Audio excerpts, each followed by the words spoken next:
Баршаңызға қайырлы күн, құрметті YouTube арнамның көрермендері. Бүгін сіздермен бір жасағаннан керемет болып шығатын заказ қабылдауға да болатын бикеш саусақтарын дайындаймыз. Ол үшін ыдысымызға суымызды және сары майымызды салып ертіп аламыз.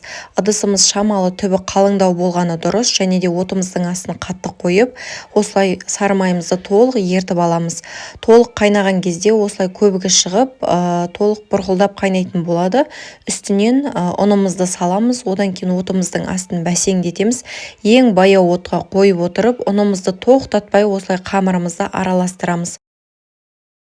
Қамырдың арасында ұнның түйіршіктері жүрмеу керек, сол үшін тоқтатпай араластырып тұрған дұрыс. Және қамыр толық дайын болған кезде табаға жабысып, кішкене қазанның түбіне жабысатын болады. Сол кезде қамыр дайын болды деген сөз. Енді бөлек ыдысымызға алып аламыз. Кішкене суығанша осылай қамырымызды қозғап отырамыз. Шамалы суығаннан кейін жұмыртқамызды біреуден салып отырып миксермен араластырамыз. Миксермен араластырсаңыздар қамырларыңыз біркелкі болып шығады, қоймалжың масса болады.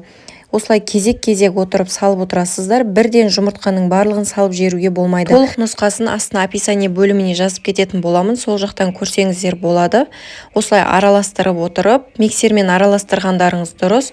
Сонда біздің жұмыртқамыз пісіп қалмай, осылай керемет қоймалжың масса болып шығады. Дайын болды. Енді мен кондитерлік мешокқа салып аламын. Егер де кондитерлік мешок жоқ болған жағдайда, чайный ложканың көмегімен істесеңіздер де болады. Дайын болғаннан кейін табамызға барлығын орналастырып шығып 180 градусқа шамамен мен 30 минуттай қойып пісіріп алдым. Әркімнің пеші әртүрлі болғандықтан қарап отырып пісіресіздер. Дайын болды, арасы кәбек болып күшті болып шығады. Барлықтарыңыз жасап көріңіздер. Енді осы уақытта мен кремін дайындайтын боламын. 33 немесе 35% сливкиді алып, ыдысымызға 500 грамм сливкиді алып аламын. Үстінен қант қосамыз. Егер де қант болмаған жағдайда сахарная пудраны, яғни қант ұнтағын қоссаңыздар да болады. Жақсылап енді миксердің көмегімен араластырып аламыз, және сливкиларыңыз алдын ала холодильникте мұздай салқын болып тұрғаны дұрыс. Барлығын жақсылап қоймалжың масса болғанша осылай араластырып аламыз. Үстінен және қоюлатылған три желаниенің сүтін қолдандым.